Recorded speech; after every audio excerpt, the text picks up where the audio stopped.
Okay, I'd like to open another special council meeting and ask the clerk to please call the roll. Mr. Ammons? Here. Mr. Brown? Here. Mr. Jacobson? Here. Mr. Madigan? Here. Ms. Marlin? Here. Mr. Roberts? Here. Mr. Smythe? Here. Mayor Pressing. Here. Is there anyone who would like to address the Urbana City Council at this special council meeting? I don't have any cards. Okay. The first item is resolution number 2016-01-001R, a resolution approving a professional energy consulting services agreement with Good Energy LP. And this is for municipal electrical aggregation. Good evening, Mayor and Council. We discussed this item at the special meeting last week. In that meeting, we talked about how the meter beat clause that had been in some of our municipal electric aggregation contracts in the past is no longer in any of our contracts going forward. In the documents that you were presented last week, there was a reference in the ordinance that authorizes the mayor to execute an aggregation contract that still referred to the meter beat clause. So we've removed that particular reference. And in your packet, we have the ordinance with strike-through showing what we've removed, and also a final version. There was also a question in the meeting last week regarding the purchase of renewable energy credits.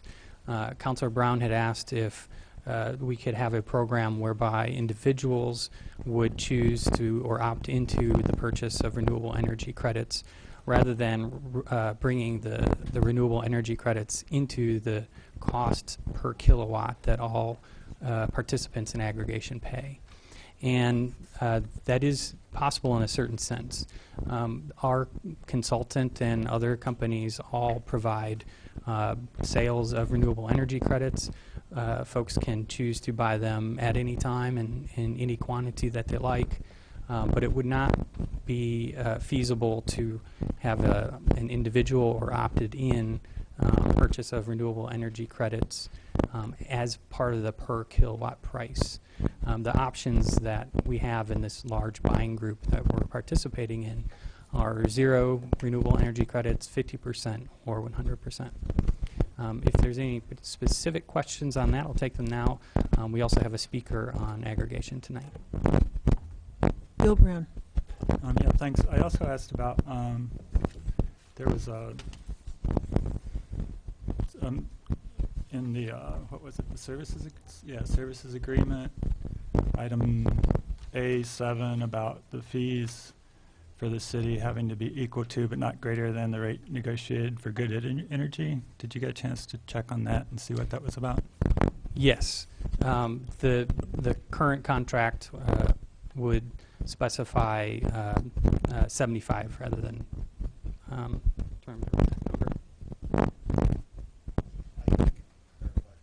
yeah, I'll let our speaker address that if there's any other questions. And then I guess this was, maybe you'll address this too, but for the plan of operations that was passed like 3 or 4 years ago apparently, that still has the meter beat clause in it. So I guess my question is how legal is that plan? Is that like our comprehensive plan and bicycle plan where it's just kind of a suggestion and we can do other things, or do we have to amend that before we can go forward?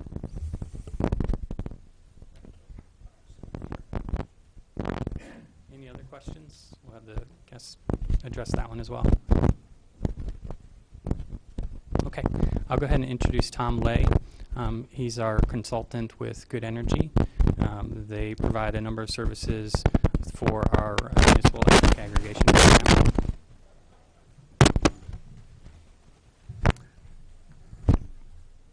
Thank you, Scott, and thank you, Mayor Pressing and council members for having us here. And we want to thank you for your business. As Scott mentioned, I'm with Good Energy, and we've managed the program since its outset. And I'll address a couple of the questions, Council Member, in a moment. I'd like to give a real quick overview some statistics that may help put things in perspective, and then I'll go through those questions. The program currently has about 12,100 participants in it. It's a very healthy program. In a community like Urbana, compared to some of our other client communities, there's a lot of move in, move out for reasons that we all understand. And so that's something that's very important for us to keep on top of. So each month, we, in addition to the contract negotiations and management, regulatory intervention oversight that we do on behalf of this city, is we also do a monthly scan and go through all of the new accounts. And even if it's the same premise, when we have a new account holder, the utility treats that as a brand new account. And they do not enroll your citizens in the aggregation program automatically. That has to be a chosen option through the opt-out process. So we, every month, go through and scan through all the new accounts, and as I mentioned, Urbana has a high percentage of new accounts, particularly a couple of times a year, but we really do see it throughout the year as well. And we conduct the opt-out process ongoing throughout the contract. The members can participate at no cost. They do not have to sign a contract. A salesperson does not contact them. And they can enroll, as I mentioned, at no cost, and they get the contract fee that's currently in place regardless of how much time is left on the contract. So it's really a very strong feature for a community like Urbana that does have a certain amount of transients in the population, but people who the savings are very important to, as well as the other features that the program offers. The program started in 2012. There have been a couple of contracts, and then the documents you have in front of you are to enable moving forward with establishing a new supply agreement from the marketplace, which we manage on behalf of Urbana, and there'll be in excess of 100 other communities that will also be participating as we move forward. So it's a very large buying group. We achieve a number of economies by having basically a base price agreement. We all choose the same supplier. We all choose the same term. And there are some options within that. And Councilmember Brown, you had a couple of questions about that. One is the RECs on an opt-in basis or an individual selection basis. We have investigated that in other jurisdictions where we've worked, and we found that suppliers feel that that is actually undercutting the value to them for aggregation, and it starts to look like individual contract sales, which they have the capability of doing, but it's at a higher price. So we're really undercutting the value of the aggregation. And so when I talked it over with Scott and Mike, what we could do is establish a separate program, excuse me, that would be done via an online enrollment, but that would be a separate program for RECs only, and the base agreement would still be as part of the consortium in an aggregation format. So that would be our recommendation. As far as our fee goes, I apologize for any confusion in the wording, but our fee is fixed. It's the same fee that we charge all cities in the consortium, and it is 3/4 of 1/10 of 1 cent per kilowatt hour. And then the city fee, should the city elect to continue to collect that, would be 1/10 of 1 cent per kilowatt hour. And so that's why we have the wording in there about that it shall be less. But actually both those values are fixed. And then the plan of operation and governance, it does need to be updated from time to time, and what we would recommend is that be updated with our assistants, working with Scott and Mike on after the contract is signed and we know exactly what the parameters are, and we would make the update that you referred to as well as any others that are applicable. So actually that doesn't exactly answer my question on number 7. Number 7 says negotiating fees for the city with winning suppliers in an amount equal to but not greater than the rate negotiated for good energy. The fee for the city is greater than the rate negotiated for good energy. So are you saying we need to strike item 7 out of the supplier agreement? I'm sorry that I do not have it in front of me, but it sounds like the wording is confusing and should be clarified, because our fee is fixed. It doesn't vary, and we don't move it around according to market conditions. It's a fixed rate, and that's the intent. Well, and that's how it it'll be charged. specifies those fees later in the agreement. It's just that one clause that currently doesn't make sense because it's exactly opposite. So we either need to change the clause to turn it around to make it opposite, or we need to strike it, I guess. So if you guys could look at that and do that before we sign it, I guess, have the attorney look at it. Be glad to do that, yes. A few other statistics just for the savings to put it in the perspective. We often represent savings community-wide basis, but another way of looking at it is in 2015, your average participant paid $30.59 a month for electricity supply under the negotiated agreement, which is significantly below market, significantly below Ameren's current rates at this time. So for in that 12-month period, the participant is paying about $360 in electricity supply, and the total savings through the program are $280. So we're really looking at, for signing no contract, not having to deal with a salesperson, not having to deal with an enrollment or a termination fee, of getting the equivalent of 9 months free electricity during the life of the program. So it just is another metric of putting it in perspective to show that this is making a difference, and it's administrative, very straightforward. We think Urbana has a very good program. The city staff are involved in it, monitor it, report it very effectively. We work very effectively with them as partners and look forward to continuing to provide service to you. Okay, thank you. Any other questions? Is there a motion on resolution number 2016-01? Yes, Charlie? Yeah, these two items were sent from council with a recommendation for approval. So on behalf of the committee, I'll move resolution 2016-11R, a resolution approving a professional energy consulting services agreement with Good Energy. Second. Okay, motion by Smythe, seconded by Ammons. Any other discussion? Bill Brown. Yeah, okay, so as far as also in the plan of operations, it says that one of the things that we'll consider is the energy mix supplied by the supplier.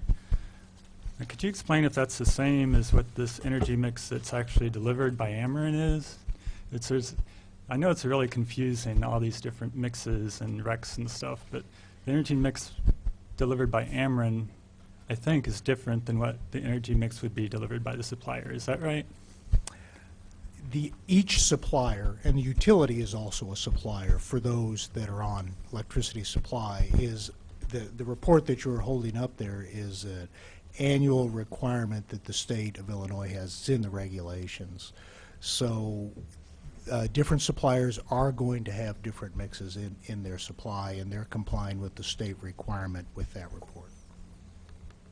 Okay, and so when the mayor makes this decision, because we're going to be authorizing the mayor, I don't think in this resolution, but in the next one, to make the decision, she'll have the information from the suppliers what their energy mix is. That's primarily focused on if you decide to include the voluntary renewable energy levels greater than the required state amount, which during this contract life going forward would be between 10 and 12%. So, and currently you're taking 100%. So that's really what that is addressing, is the energy mix. So it's not really an energy mix she's receiving. She's receiving the current RPS standard, this 12%. I don't really, I mean, the wording seems pretty clear in the operations manual that she's supposed to receive, that we're supposed to consider the energy mix in our decision. And it even says we'll give preference to any supplier that, I don't know if it exists, any supplier that would supply all the energy from a source other than coal. That's in our operations manual. I don't know if there are any like that can supply all the energy from sources other than coal. But what you're saying is that we don't really get that information. Not in the way that you've described it, no. Okay. Because the energy is sourced off of the grid. And despite what you may have, we all may have seen from other jurisdictions that assert they're buying from specific sources, we're pulling it from the grid. That's the structure that we have. So really the variables in the energy mix would be in the additional renewable energy should the council and city decide to continue that program. Okay, Dennis. And I would assume that the city would want to and need to, because that's a great part of our achieving our sustainability quotas for the year. So I don't even think it's a question. And I guess the only question that maybe Scott can answer is whether we're going to pursue the 100% renewable energy quota and not the 50 or 0. Well, you're right. That is a huge portion of our climate action plan, and I'm certainly advocating the 100% renewable energy credit option. Mr. Roberts. Yeah. So then, do we need to amend our motion to include a decision whether we're going to have a 100% purchase of our rec quota at this point? Is it in one of the resolutions? No. Okay, so Mike, you want to comment on that? I think the way it's written right now, it'd be at the mayor's discretion. If the council wants to provide direction, they're able to do that. Yeah, I'd be in favor of 100%, so let me know what you think. And I would also, I think, because it makes the sustainability plan that the city's adopted makes sense. Otherwise, we'd have to rewrite our goals for our own sustainability plan, which we just adopted about a month and a half ago. Bill? Yeah, I'm not going to fight that battle again. We talked about that 2 years ago, and my opinion hasn't changed on it. The opinion of Citizens Utility Board isn't great on RECs, and we know what's driving the development of wind is the investment tax credits, the power, right? The federal per kilowatt credit of 2.3 cents, the subsidies. The federal 2.3, I think Iowa is where we get most of our RECs, and they're subsidizing it for another penny, so that's 3.3 compared to our 0.16. That's kind of like somebody saying, I'll pay 95% of your bill, but you can take credit by paying the last 5%, and that's what we're doing. We're taking credit for getting all that good green energy, but we're only paying a nickel for it, a nickel on every dollar. And, maybe that's a good deal, but it makes it hard to compare what the emissions difference would be if we use that money differently to reduce demand instead of to buy green energy credits. So that's my argument there, is that it just makes it hard to compare. It's a funny currency. And so that leads to another question. Well, yeah, okay. So as far as what's going to be coming in the future, I know the EPA has passed a new clean power plan, and that doesn't involve energy renewable credits at all. It involves actual emission reduction credits, where you can measure how much you actually reduce emissions by. Apparently, there could possibly be a place for RECs still in the renewable portfolio standard for the states.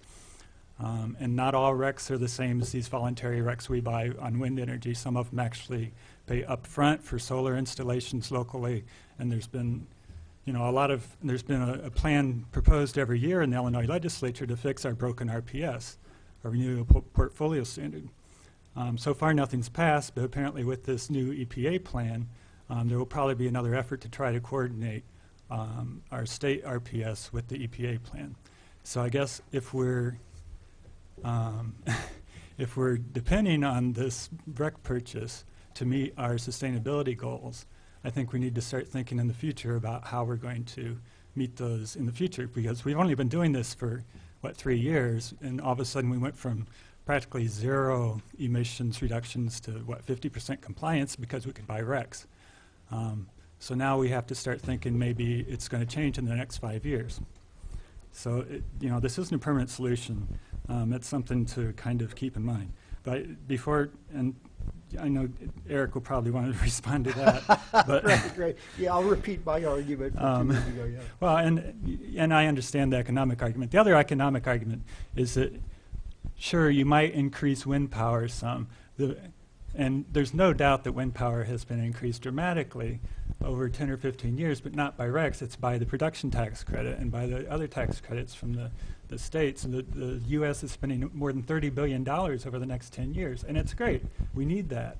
We need that added capacity in renewable energy, but that also adds energy. It makes energy cheaper, and any fifth grader knows that the more supply you have, the more demand you have, because it reduces the price. So by increasing demand without cutting out the dirty power, you aren't really making much progress. So you can argue that. The other thing, just as far as the implementation of the plan goes, is the timing of when our contract starts. Is there any way to extend or adjust that so that it'll start after the students come back? Because if you can start with people in their permanent address when they move in September, then that gives you at least a year before things start getting mixed up. It seems like all the time our contracts start in the middle of summer when everybody's moving around, so then almost immediately you have 10% coming back wrong address. So is there any way to adjust that timing so that at least we get started on the right foot? Well, the current contract has an expiration of May 31st. So the first bill cycle in June of this year, that supply agreement will have expired. So we do need to address that. If you would, want to make adjustments in the future to make sure that all eligible participants have an opportunity to participate, and we know that the overwhelming majority do. We feel that the process that we go through, which is unprecedented in the industry, somewhat costly, but we think it's very important, actually addresses that, because we have people moving in and out of all the jurisdictions at any time of the year. It's a little more predictable here in Urbana because of the school year cycle that you are referring to. But actually, we're very confident that we are actually picking up those new accounts that are rolling in August as opposed to June. And we go to extensive, we have a full-time staff member devoted to this. This is her job, and she reports to me, and we're very diligent about it. So since we're dealing with in a consortium with a number of other communities, I think if we vary from that, we may undercut the best value that we can offer. So I hope that increases your confidence that we're getting this out to the highest number of eligible participants as we can. Okay, I just want to make sure there wasn't any way to extend it a few months so that when we end up next year we could kind of get it on track with the student calendar. But you're saying because we're buying with 100 other cities, there's really no way to do that. I don't think it would.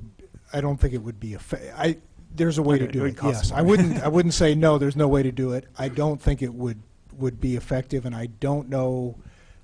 I'm speculating here, I'll admit, but I don't know that it would achieve any different result than what you're seeking. Okay. I believe that our service is designed to do just that. Okay. Anyone else? Eric, and then Charlie. So I'll just repeat the argument that I made 2 years ago, and that is that RECs actually shift the supply-demand balance for wind power.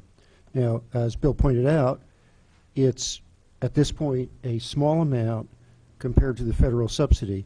It's a small amount because it's only a relatively small number of municipalities who are buying RECs. If a larger number bought RECs, then that would become a large factor. The argument that because we're only doing a little bit, we shouldn't do it strikes me as sort of the argument against voting in an election because my vote won't make any difference. Well, it does make a small difference, but it's an important difference. And it's a statement, and it's a statement. And I think it's an important statement, and Bill points out that we're only paying a small amount of money to make that statement. To me, that's another reason for making the statement. It doesn't cost us much. Charlie? Yeah, I'll address. I had asked Scott to forward two questions to Tom, which was one was what is the financial impact on that very small incremental that RECs provide to investors, and the other one was divining the future and future costs and what you expect and why.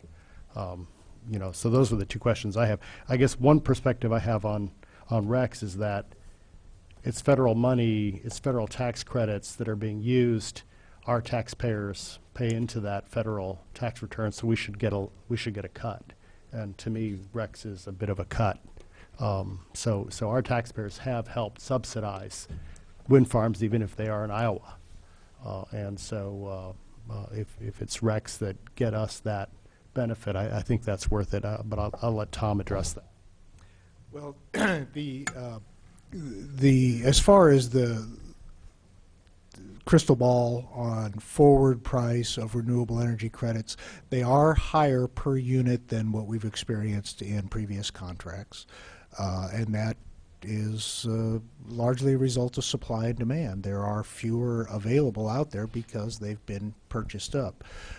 So we're seeing a range, just a broad range of 1.5 to 3 mils, or a mil is 1/10 of a penny per kilowatt hour to the user for up to the 100% RECs at the level that you're at. So that's the price premium that I think we would expect. Of course, bid day is the day that we find out the actual cost, and you don't have to commit to the seller prior to signing. Internally, there's some policy discussion. I think that's appropriate. As far as the total price, currently the participants are paying 4.74 cents per kilowatt hour. As I mentioned earlier, that's far below current market, and it's far below the Ameren tariff rate, which is closer to 7 cents, 6.77 cents per kilowatt hour.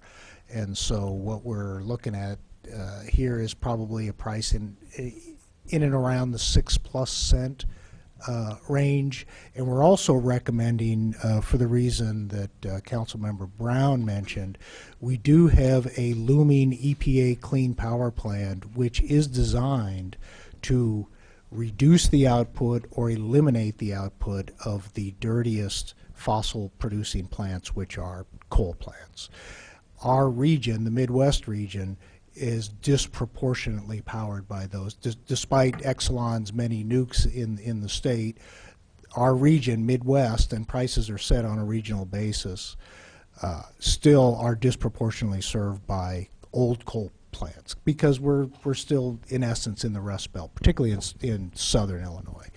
And so we're going to see an impact of that. And the hedge value that the current contract, 2-year agreement, which expires at the end of May, is demonstrating itself now. It's 2 cents per kilowatt hour, 25% below the Ameren tariff rate, which is much closer to the market price.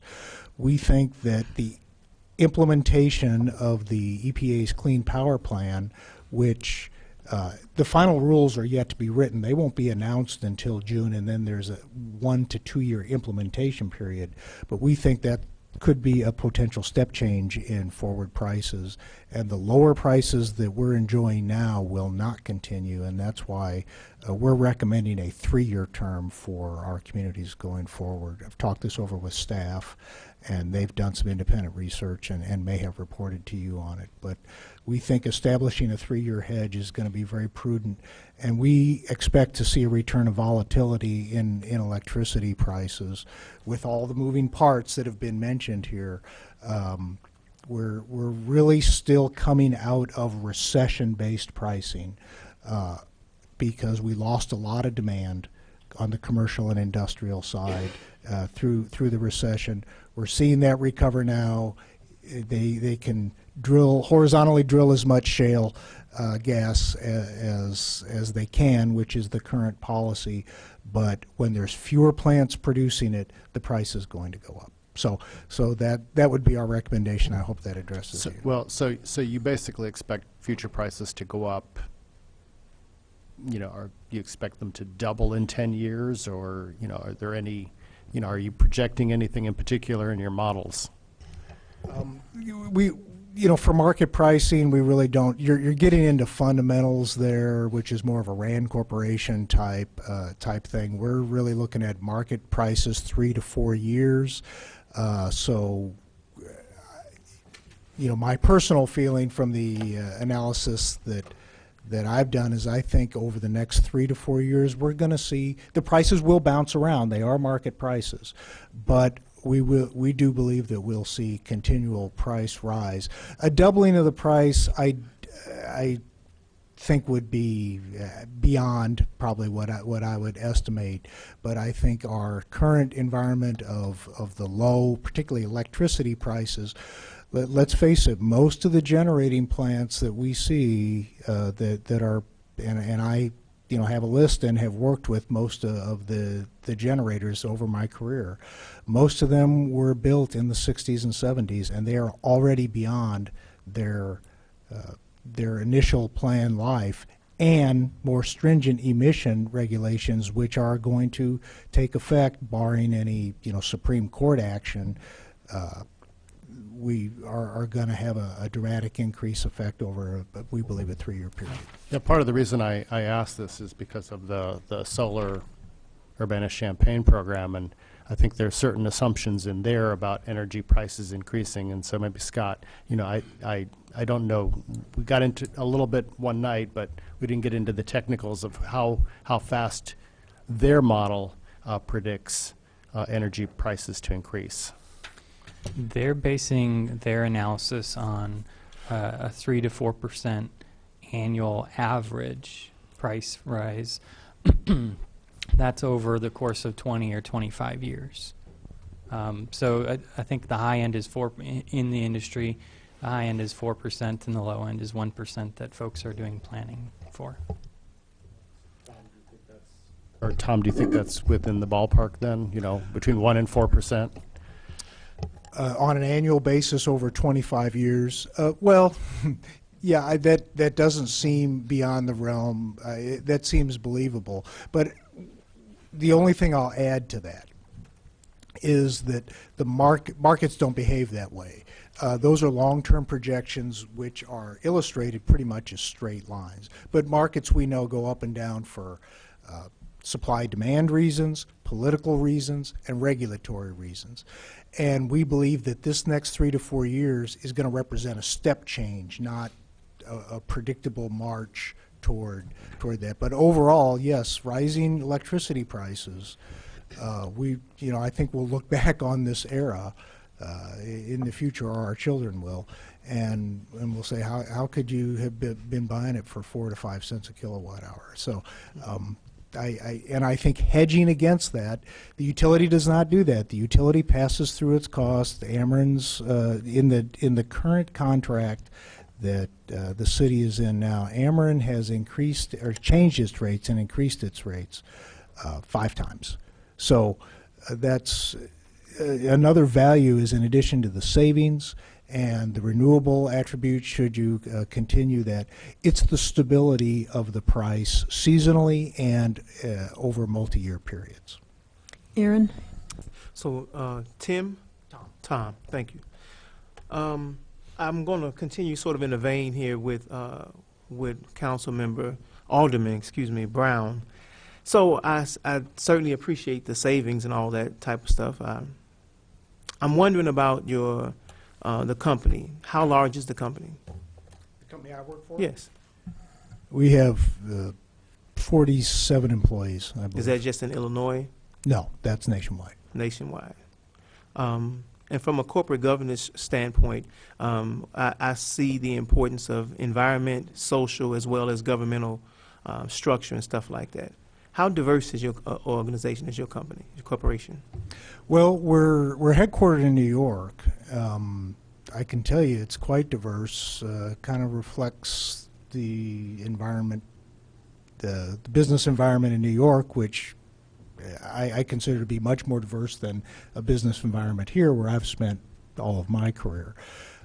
So from a diversity standpoint, racially, culturally, and internationally, quite diverse. We do have an affirmative action plan. We do have equal employment opportunity policy, company policy. We are a limited partnership. We're a private company. Not all companies in our industry or of our size have that. We are the largest in our area of specialization, so that allows us the opportunity to have those policies and have people to administer them that many of our smaller competitors just don't. It's just not feasible for them.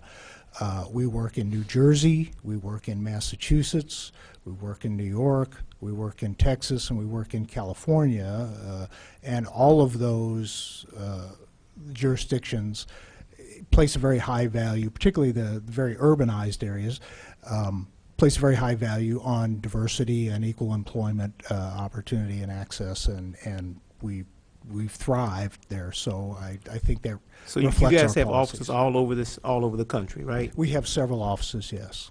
So the average size of each office is going to be what? 5 or 6 people, 3 people? It varies with the marketplace. Our headquarters is our largest single office that has, say, 30 employees. In Illinois, we have 3 full-time employees.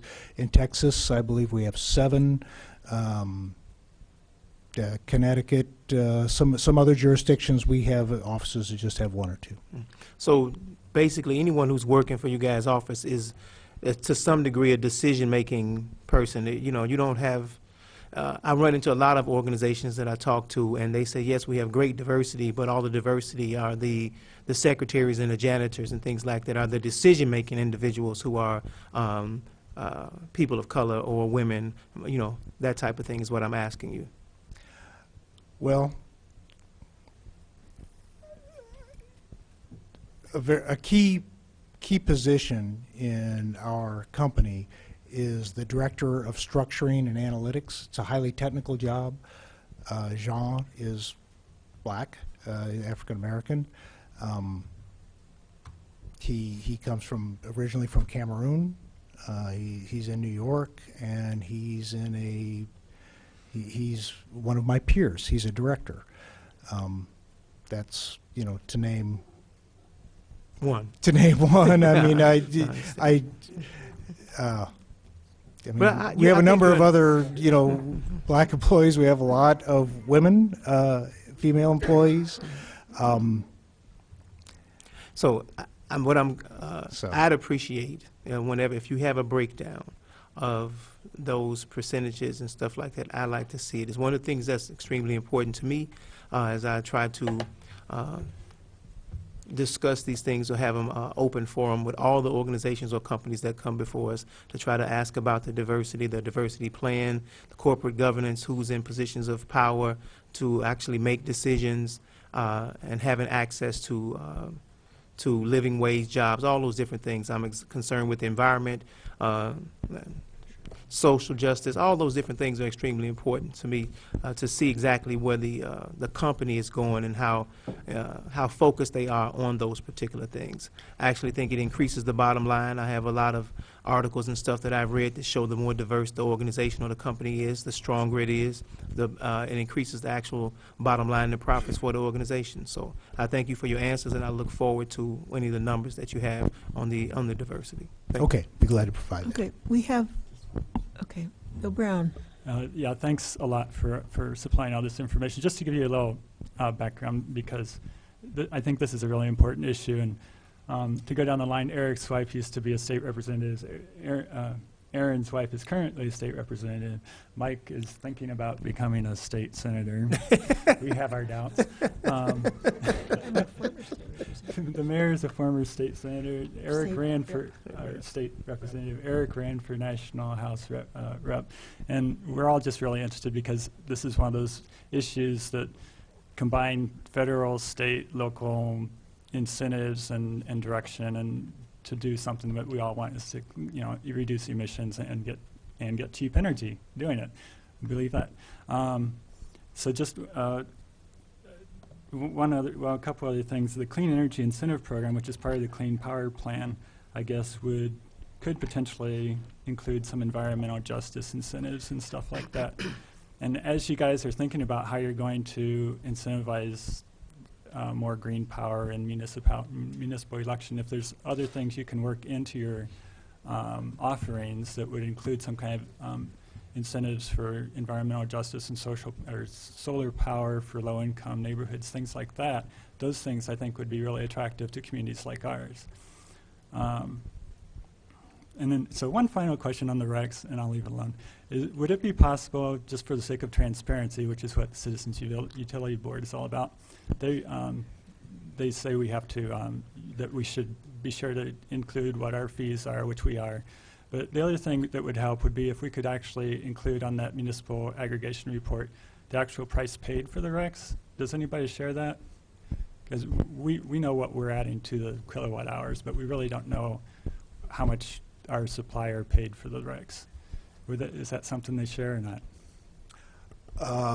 So that I understand, it's, the price that you're paying, the premium over the base power, but you're asking For each rec contract, what the cost of whatever the trading the price. supplier, what the supplier's cost, and then the difference between the two would be supplier's profit? Is that No, what you're asking me? it would be the trading price of the actual rec purchased. We get the ID number that a certain wind farm in Iowa or North Right. Dakota produced this energy on such and such a date.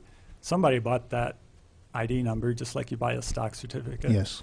And there was a trading price on that, but it doesn't seem that people were very willing to share that information. Is that something we could get or not? I don't think we would be successful in getting that, but we can get independent quotes documented that you can buy them directly. And the recs are for most suppliers that we work with are pass through. They are not developers nor generators.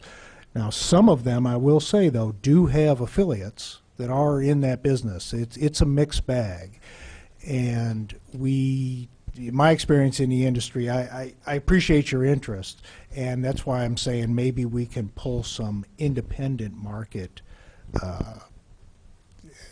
data that would inform you as to what is the true cost of this, are we paying a premium, and then maybe even grading them by differences. This one's a lot cheaper, but this is a Texas rec, or this is a Manitoba hydro rec, which you might place much lower value on. The marketplace is lower value on that. It's a lot cheaper, but it represents philosophically, but something that's of less value to a Central Illinois buyer. Mm-hmm. So I think the prices do tend to reflect that, and we do have a certain specification for the recs. It's not just any rec.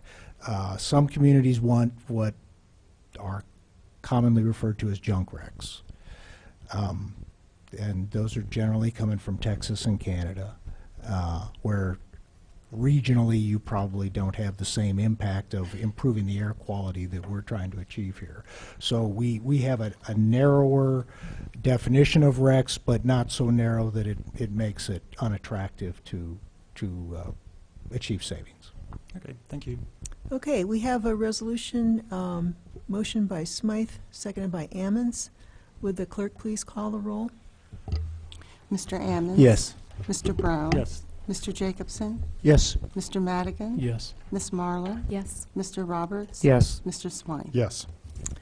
That motion carries. Next is resolution number 2016-01-002R, a resolution authorizing execution of a service agreement with the lowest responsible bidder for the supply of electricity for residential and small commercial customers who do not opt out of such a program.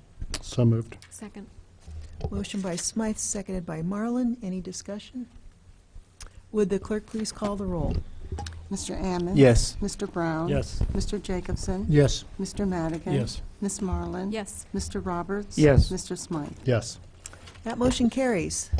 And with no further business, this meeting is adjourned. Thank you all.